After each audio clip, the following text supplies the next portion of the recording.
सगुण साकार अखिल कोटि ब्रह्मांड नायक गोपति गोकुलपति वैकुंठाधिपति भगवान श्री कृष्ण के चरणों में बारंबार प्रणाम। उन्हीं की वांगमय मूर्ति श्रीमद् भागवत कथा को कोटि कोटि नमन। परम कृपालु परम दयालु सद्गुरुदेव के चरणों में बारंबार प्रणाम करते हुए कथा के सूत्रधार तिलावत वैष्णव परिवार के सभी सदस्य और कथा परीक्षित श्रीमान श्यामदास जी वैष्णव साहब, कथा रसिक पांडाल में उपस्थित आप सभी भक्तजनों की हृदय में विराजमान उस पर ब्रह्म को बार बार नमन करते हुए आइए कथा के प्रथम दिवस प्रभु की मंगलमय कथा में प्रवेश करें। उससे पूर्व अपने मन वाणी को पवित्र करने के लिए प्रभु श्री के चरणों का ध्यान करते हुए हरिनाम संकीर्तन गाएं। ठाकुर हमारे रमण बिहारी, हम हे रमण बिहारी के। ठाकुर हमारे रमण बिहारी, हम हे रमण बिहारी के। ठाकुर हमारे रमण बिहारी, हम हे रमण बिहारी के। ठाकुर हमारे रमण बिहारी, हम हे रमण बिहारी के। कोई भला कहो चाहे बुरा कहो, हम हो चुके रमण बिहारी के। कोई भला कहो चाहे बुरा कहो, हम हो चुके रमण बिहारी के। ठाकुर हमारे रमण बिहारी, हम हे रमण बिहारी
कृष्ण कन्हैया लाल की जय हो सांवरिया सेठ की जय हो की जय हो।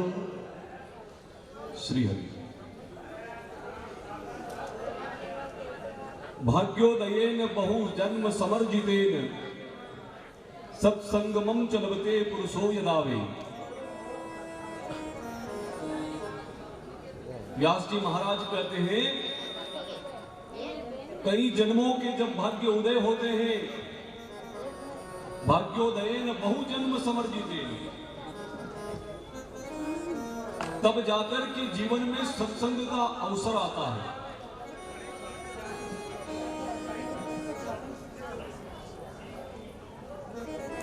और यही सत्संग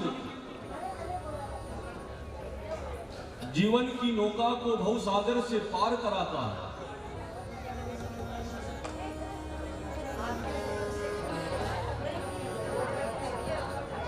कागज की नौका को यदि जल में रखें तो उसमें बैठ करके सागर को पार नहीं किया जा सकता, पर उस सत्संग में ये भागवत कथा ऐसी कागज की नौका है जिसमें बैठ करके हम भवसागर को पार कर जाते हैं।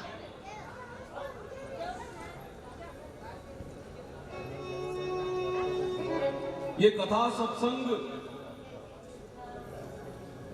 जीवन में हमको तभी प्राप्त होते हैं जब परमात्मा की असीम अनुकंपा हम पर हो जाती है।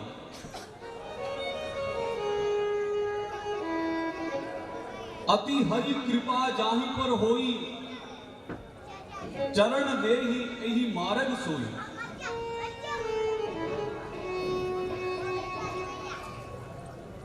प्रभु ने स्वयं जो भक्ति का मार्ग बताया है कि प्रथम भगति संतन कर संगा और दूसरी रति मम कथा प्रसंगा। पर वह प्रथम भक्ति सत्संग भी कब प्राप्त होता है? जब परमात्मा की कृपा होती है, कि बिनु हरि कृपा मिले नहीं संता। और दूसरी रति मम कथा प्रसंगा, तो कथा में तो तब जाएंगे जब परमात्मा की असीम अनुकंपा हम पर हो जाएगी। अति हरि कृपा जाहि पर होई, चरण देहि एहि मार्ग सोई।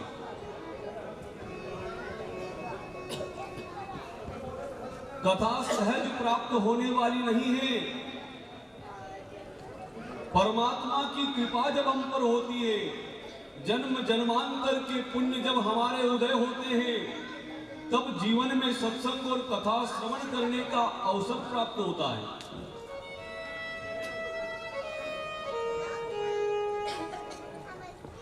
इस कथा रूपी अमृत के लिए तो देवता भी तरसते हैं।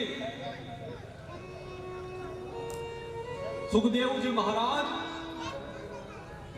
जब परीक्षित जी को कथा सुनाने जा रहे थे, तो देवलोक से अमृत कलश लेकर के देवता वहां प्रकट हो गए। आकर के कहा सुखदेव मुनि से कि परीक्षित को आप ये अमृत पिला दीजिए, पर ये कथा अमृत तो आप हमको पिलाइए।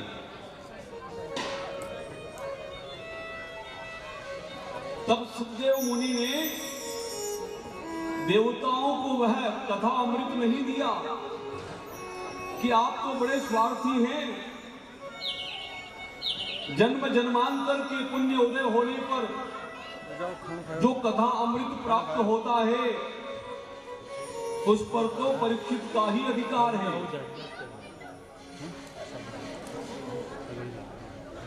इस प्रकार इस कथा अमृत का बड़ा महत्व है। व्यक्ति जीवन में इच्छा कर सकता है, इच्छा के अनुरूप प्रयत्न कर सकता है, पर इच्छा और प्रयत्न के बाद जब तक परमात्मा की कृपा नहीं होती तब तक जीवन में कथा प्रवेश ही नहीं कर पाती। ये कथा क्या करती है? ये कथा हमारे जीवन की व्यथा को मिटाने वाली है। भोलेनाथ कहते हैं कि सकल लोक जग पावनी गंगा। ये कथा संपूर्ण जगत के पापों को हरने वाली गंगा है। आप हम लोग गंगा में स्नान करते हैं ना, तो क्या मान्यता है हमारी कि गंगा में स्नान करने से पाप धुल जाते हैं। संत तो कहते हैं कि केवल शरीर को स्नान कराने से काम नहीं चलेगा, स्नान कराना है तो अपने मन को स्नान करवाइए, क्योंकि जब तक मन शुद्ध नहीं होगा तब तक तन को बार बार गंगा स्नान करने से भी कोई लाभ होने वाला नहीं है। कथा को सकल जगत पावनी गंगा कहा गया है, क्योंकि गंगा में जब हम स्नान करते हैं तो हो सकता है हमारे शरीर के पाप धुल जाएं, परंतु ये भी सत्य है कि उसके बाद फिर हम पाप कर लेते हैं। तो बार बार हम पाप कर्म करते रहे और जाकर के गंगा में स्नान करते रहे। ऐसा करने से क्या होगा? इसलिए भोलेनाथ कहते हैं कि स्नान करना है तो कथा गंगा में स्नान करिए, क्योंकि वह गंगा तो केवल पाप धोती है, पर कथा गंगा तो हमारे पाप की प्रवृत्तियों को ही धो डालती है। कथा श्रवण करने से मन शुद्ध हो जाता है और फिर पाप करने की प्रवृत्ति ही नष्ट हो जाती है। इसलिए गंगा से भी अधिक श्रेष्ठ कथा गंगा को बताया गया है, जिसका श्रवण करके, जिसमें स्नान करके मनुष्य अपने पाप की प्रवृत्तियों को ही नष्ट कर लेता है। और जब पाप की प्रवृत्ति ही नहीं रहेगी तो व्यक्ति से पाप होगा ही नहीं। इसलिए कथा गंगा में, सत्संग में स्नान करने का जब कभी अवसर आए, हमें इस अवसर को गंवाना नहीं चाहिए।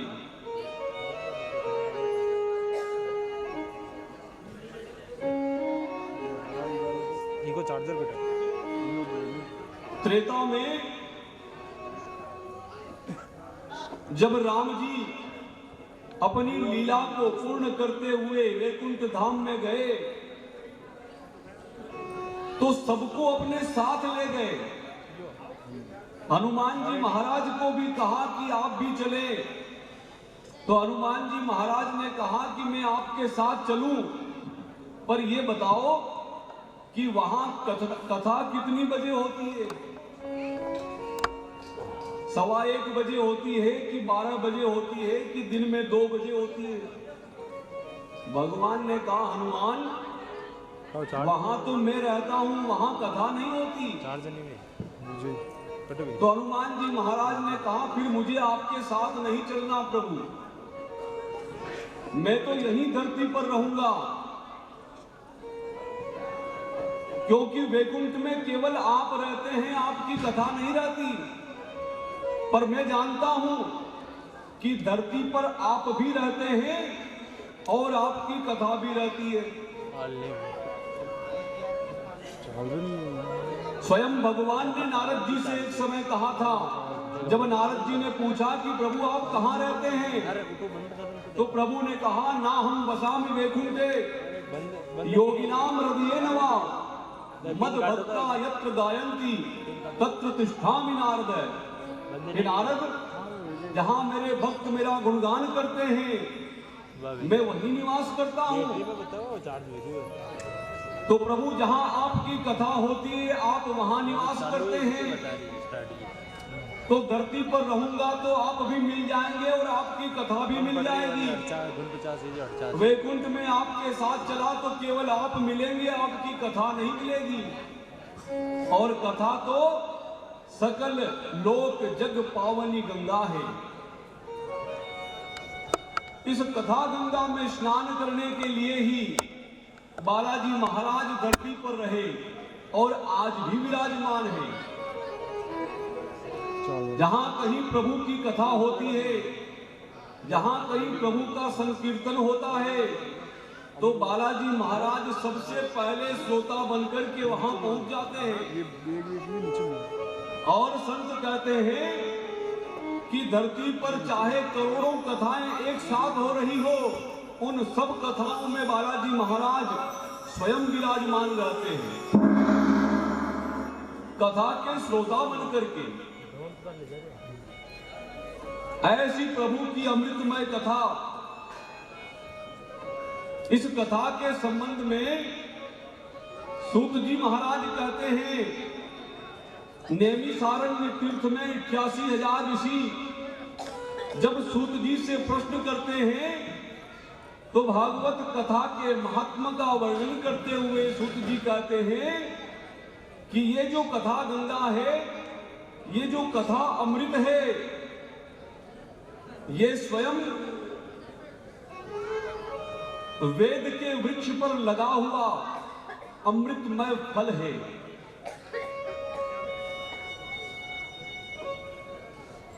वेद स्वयं कल्प वृक्ष है और वृक्ष का सारा रस उस फल में रहता है। वह फल ये भागवत कथा है। और आप हम सब जानते हैं कि जिस फल पर कोई तोता, कोई शुक अपना मुख लगा देता है, वह फल और अधिक मधुर हो जाता है। ऐसे ही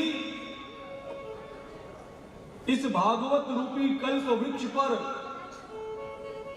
सुखदेव मुनि बैठ करके स्वयं उसे अपने मुखारविंद से पवित्र करते हैं, तो ये कथा रसमय हो जाती है,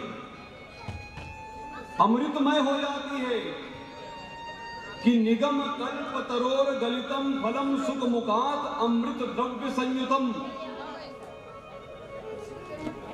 ऐसी प्रभु की अमृतमय कथा का आस्वादन करने के लिए आप हम सभी को अवसर मिला है। भागवत कथा के आरंभ में प्रभु की सुंदर स्तुति करते हुए व्यास जी लिखते हैं कि सच्चिदानंद रूपाय विश्वोत्पत्त्यादि हेतवे तापत्रय विनाशाय श्री कृष्णाय वयं नमः।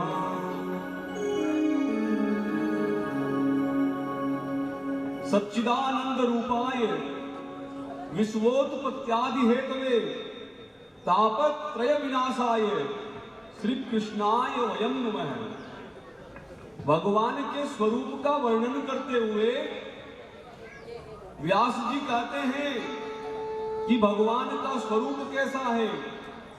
जिनकी कथा आप हम सब श्रवण करने के लिए उपस्थित हैं, उनका स्वरूप कैसा है? सत्य, चित्त और आनंद रूप है। वे प्रभु सत्य, चित्त और आनंद स्वरूप है। सच्चिदानंद रूपाय विश्वोत्पत्त्यादि हेतवे, इस सृष्टि की रचना करना, इसका पालन करना और इसका लय करना ये प्रभु की क्षमता है। तापत त्रय विनाशाय, 3 प्रकार के तापों का शमन करते हैं प्रभु। संसार में जीवन में 3 प्रकार के ताप बताए गए हैं, देहिक, देविक और भौतिक। शरीर से मिलने वाले कष्ट देहिक, भाग्य से मिलने वाले दुख देविक और संसार से मिलने वाले दुख भौतिक। इन तीनों ही दुखों का, इन तीनों ही तापों का शमन करने वाले ऐसे प्रभु हैं सच्चित आनंद स्वरूप। ऐसे प्रभु को, ऐसे ठाकुर को हम सब प्रणाम करते हैं कि हरे राम रामा रामा राम हरे हरे। ओ हरे राम राम राम हरे हरे। हरे कृष्ण कृष्ण कृष्ण हरे हरे। हरे कृष्ण कृष्ण कृष्ण हरे हरे। हरे राम राम राम हरे हरे। ओ हरे राम राम राम हरे हरे। हरे कृष्ण कृष्ण कृष्ण हरे हरे। हरे कृष्ण कृष्ण कृष्ण हरे हरे। हर रूप में हरि देखो, मुझे ऐसी बात देना। हर रूप में हरि देखो, मुझे ऐसी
सच्चिदानंद रूपाय विश्वोत्पत्त्यादि हेतवे तापत्रय विनाशाय श्री कृष्णाय वयं नमः।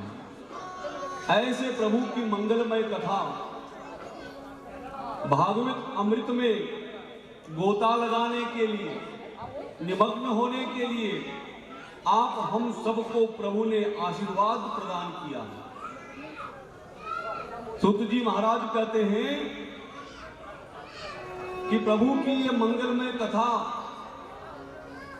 नारद जी ने ब्रह्मा जी के द्वारा 4 श्लोकों में श्रवण की थी और ब्रह्मा जी को स्वयं प्रभु ने ये 4 श्लोकों की भागवत श्रवण करवाई। पर सप्ताह श्रवण की जो विधि है वह तो सनत कुमारों के द्वारा ही नारद जी ने श्रवण की है। यह प्रसंग आता है कि एक समय नारायण नारायण नाम का गुणगान करते नारद जी सभी लोकों में विचरण करते वृंदावन धाम में आए और वृंदावन धाम में आए तो एक आश्चर्य देखा। यमुना के तट पर एक युवती और उसके पास 2 वृद्ध पुरुष मूर्छा में पड़े हैं। आसपास कहीं स्त्रियां एकत्र होकर के उस नारी को सांत्वना दे रही है, कोई उसको पंखा कर रही है। नारद जी ने मन में विचार किया कि ये युवती कौन है और इसके सामने मूर्छा में पड़े ये 2 वृद्ध पुरुष कौन है। अब नारद जी ठहरे संत, किसी नारी के पास एकाएक तो जा नहीं सकते। विचार करके जैसे ही वहां से जाने लगे तो उस युवती ने ही नारद जी को पुकारा, भो भो साधो क्षणम तिष्ठ मत चिंताम विनाशय।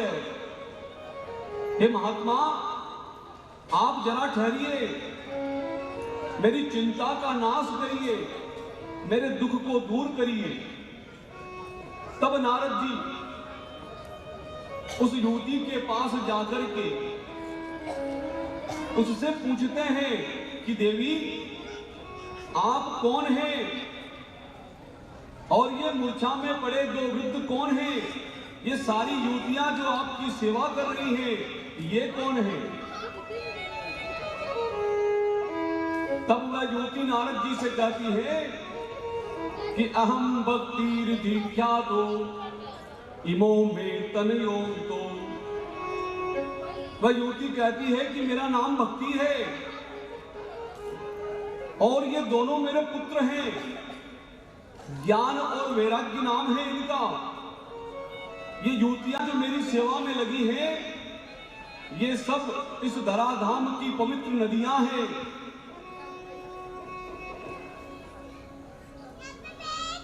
नारद जी ने पूछा कि आपकी ऐसी स्थिति कैसे हुई। तो भक्ति बताती है कि मेरा जन्म द्रविड़ देश में हुआ। महाराष्ट्र में मेरी भक्ति को थोड़ी वृद्धि मिली, परंतु गुजरात में आते आते मेरा शरीर जीर्ण हो गया।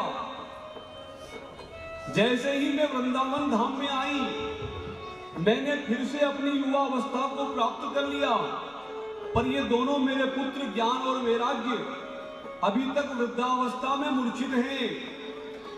संत का हृदय तो बड़ा निर्मल होता है, आप ऐसा कोई उपाय करें जिससे मेरे ये दोनों पुत्र स्वस्थ हो जाएं।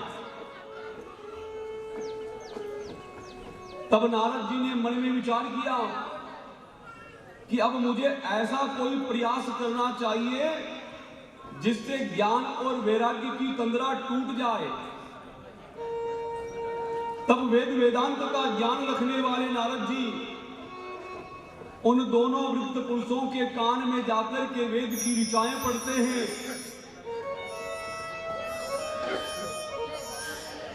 बार बार उनके कान के सम्मुख अपना मुख ले जा करके वेद की ऋचाएं पढ़ने पर भी उनकी मूर्छा नहीं जागी। नारद जी भी विचार में पड़ गए कि भगवान के स्वयं के मुख से जो प्रकट वेद हैं, आज उन वेद मंत्रों का भी इन पर कोई असर नहीं। चिंताग्रस्त हुए नारद जी। तभी आकाशवाणी होती है कि नारद, इनके लिए आपको कोई सत्कर्म करना होगा। अब नारद जी विचार करें कि ऐसा कौन सा सत्कर्म है जो मैं नहीं जानता। और उसी समय ब्रह्मा जी के पुत्र सनत कुमारों का वहां पर आगमन हो जाता है। नारद जी हाथ जोड़ करके उनकी वंदना करते हैं कि मेरे अहोभाग्य जो आपके दर्शन हुए। सनत सनंदन और सनातन सनत कुमार ब्रह्मा जी के पुत्र हैं, पूर्ण विरक्त हैं। आज नारद जी हाथ जोड़कर उनसे निवेदन करते हैं कि बड़े भाग्य से आपका दर्शन प्राप्त हुआ है। आकाशवाणी के द्वारा प्रभु ने कहा कि सत्कर्म करें जिससे इनकी मूर्छा छूट जाएगी। किनकी? ज्ञान और वैराग्य की। वह सत्कर्म क्या है? तब सनत कुमारों ने बताया कि वह सत्कर्म है भागवत कथा का सप्ताह श्रवण। इसी सत्कर्म के द्वारा ज्ञान वैराग्य की मूर्छा को छोड़ा जा सकता है। तब नारद जी ने आग्रह किया कि प्रभु की वह अमृत कथा आप ही श्रवण कराएं। तब हरिद्वार में आनंद तट नाम के घाट पर सुंदर व्यास गादी की रचना हुई। चारों ही सनत कुमार व्यास आसन पर विराजित हुए। नारद जी प्रमुख श्रोता बनकर के सामने बैठे। भक्ति ज्ञान वैराग्य को लेकर के वहां पर उपस्थित है। और जैसे ही सनत कुमारों ने प्रभु की मंगल कथा का गायन आरंभ किया, धीरे धीरे संत आकर के वहां पर विराजने लगे। और इस प्रकार सर्वप्रथम सनत कुमारों के द्वारा नारद जी के प्रश्न करने पर भागवत कथा सुनाई गई।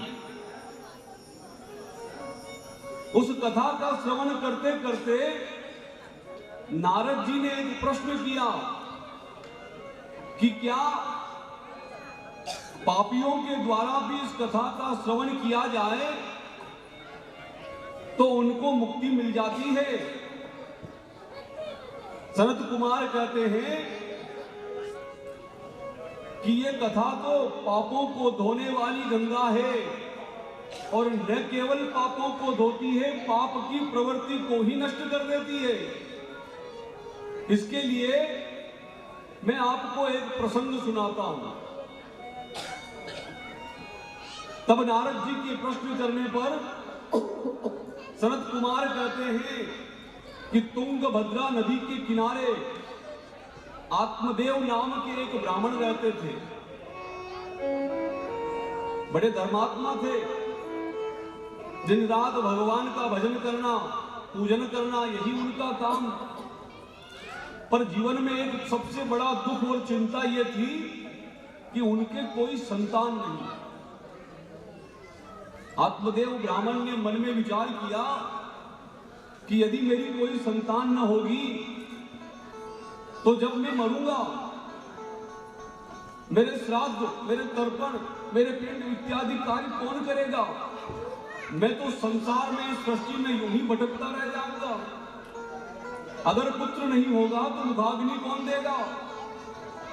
इस प्रकार की चिंता से व्याकुल वह आत्मदेव ब्राह्मण दुखी होकर के परमात्मा से बार बार पुकारते हैं कि मैंने किस जन्म में क्या अपराध किए हैं कि मुझे जीवन में संतान का सुख ही प्राप्त नहीं हुआ। एक दिन तो इतने दुखी हुए कि घर बार छोड़ करके वन की ओर चले गए। विचार करते हैं कि यदि जीवन में पुत्र का सुख ही प्राप्त ना हुआ तो ऐसा जीवन जीकर के भी क्या करना है। और ऐसे विचार करते करते वन में जो गए तो एक सन्यासी को देखा। संत हृदय नवनीत समाना। संतों का हृदय तो माखन से भी कोमल होता है। ऐसे संत के दर्शन करके वह ब्राह्मण देवता उनके चरणों में दंडोत प्रणाम करते हैं और उनसे निवेदन करते हैं कि प्रभु आपके दर्शन होना ही परम सौभाग्य की बात है। मैं बड़ा दुखी हूं। संत ने पूछा कि क्या दुख है आपको। आत्मदेव ब्राह्मण कहते हैं कि भगवान का भजन तो मैं खूब करता हूं पर मुझे संतान का सुख नहीं मिला। संत ने आत्मदेव ब्राह्मण के ललाट की रेखाओं को देखा और देख करके कहा कि हे ब्राह्मण, आपके जीवन में तो 7 जन्मों तक संतान का सुख दिखाई नहीं देता। और ये बात जब आत्मदेव ने सुनी बड़ा दुखी हुआ। महात्मा के चरणों में सिर पटक पटक करके रोने लगा कि यदि मेरे जीवन में संतान का सुख ही नहीं तो जीवित रहकर ही क्या करूंगा। अब तो आपके चरणों में ही ये सिर पीट करके मैं अपने प्राण त्याग दूंगा। संत ने कहा कि मेरे चरणों में सर पीट करके मरना चाहते हो, ये दोष तुम मुझे क्यों देना चाहते हो। ब्राह्मण ने कहा कि अब तो आप कृपा करें, यदि मुझे जीवन में संतान का सुख मिले तो मैं जीवन को धारण करूं, नहीं तो आपके चरणों में प्राण त्याग दूंगा। इस प्रकार जब ब्राह्मण को बड़ा दुखी देखा तो संत का हृदय तो निर्मल होता है। एक फल अभिमंत्रित करके उस ब्राह्मण को दिया कि जाओ अपनी धर्म पत्नी को ये फल खिलाना। ईश्वर ने चाहा तो आपके घर भी पुत्र का जन्म होगा। तब प्रसन्न होकर के उस फल को लेकर के घर आया और आते ही अपनी पत्नी को वह फल दिया जिसका नाम था धुंधुली। आत्मदेव ब्राह्मण तो बड़े सत्संगी थे, धर्मात्मा थे, पर उनकी धर्म पत्नी धुंधुली सत्संग भजन से कोसों दूर। और जैसे ही वो फल देकर कहा कि संत कृपा से ये प्रसाद मिला है, इसको प्राप्त करने से जीवन में हमें भी संतान का सुख प्राप्त होगा। धुंधली ने फल लेकर के विचार किया कि यदि मैंने इस फल को खाया तो फिर मेरा गर्भ होगा और गर्भ की 9 मास की वह पीड़ा मुझको सहनी होगी। कितना दुख मुझसे सहा नहीं जाएगा।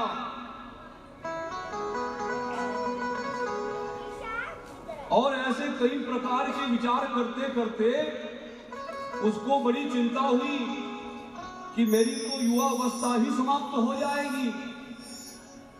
ऐसे फल को मैं कैसे ग्रहण करूं। आत्मदेव तो फल देकर के निश्चिंत हो गए, पर धुंधुली दुराचारी थी। मन में विचार किया कि इस फल को मैं नहीं खाऊंगी तो क्या करूं, पति नाराज हो जाएंगे। उसी धुंधुली की एक बहन जिसके 4-5 संतान थी मिलने के लिए आई और उसने धुंधुली से कहा कि मुझे एक और संतान होने वाली है। तुम ऐसा करो, अब जो संतान मुझे होगी वह संतान मैं तुमको प्रदान कर दूंगी। तुम घर में रह